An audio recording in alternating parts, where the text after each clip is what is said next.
નમસ્કાર દર્શક મિત્રો, હું છું એન્કર અર્પિતા પટેલ. દેશભરના તાજા અને સચોટ સમાચાર આપણી ભાષામાં જોવા માટે A1 અભિપ્રાય ન્યૂઝમાં આપનું હાર્દિક સ્વાગત છે. હવે જોઈએ મુખ્ય સમાચાર. તાપીમાં કુકરમુંડા પોલીસની અમાનવતા સામે કાર્યવાહી કરવામાં આવી છે. કુકરમુંડા પોલીસ મથકમાં ફરજ બજાવતા કર્મચારી સામે એટ્રોસિટી એક્ટ હેઠળ કાર્યવાહી કરાઈ છે. થોડા દિવસ પહેલા એક પોલીસ કર્મચારી દ્વારા આદિવાસી યુવકને નિવસ્ત્ર કરી માર મારવામાં આવ્યો. કુકરમુંડા ગામનો યુવક પવન પાડવી ફરવા નીકળ્યો ત્યારે તાપી વિદ્યુત ફરિયાદ આવી છે કહી પોલીસ કર્મચારી પોલીસ મથકે લઈ ગયો હતો. અમાનવીય કૃત્ય શબીર ખાન આલમખાન બેલમ નામના કર્મચારી દ્વારા કરાયું હોવાનું બહાર આવ્યું હતું.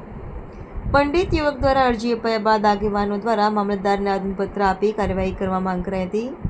પીડિત યુવકને નિવસ્ત્ર કરી પોલીસની લાકડી લઈ ઉભેલા કર્મચારીનો વિડીયો થયો હતો વાયરલ, જેને લઈને પોલીસ કર્મચારી પર એટ્રોસિટી એક્ટ હેઠળ ગુનો નોંધી કાર્યવાહી કરાઈ છે. રિપોર્ટર સર્વર પાડવી, તાપી.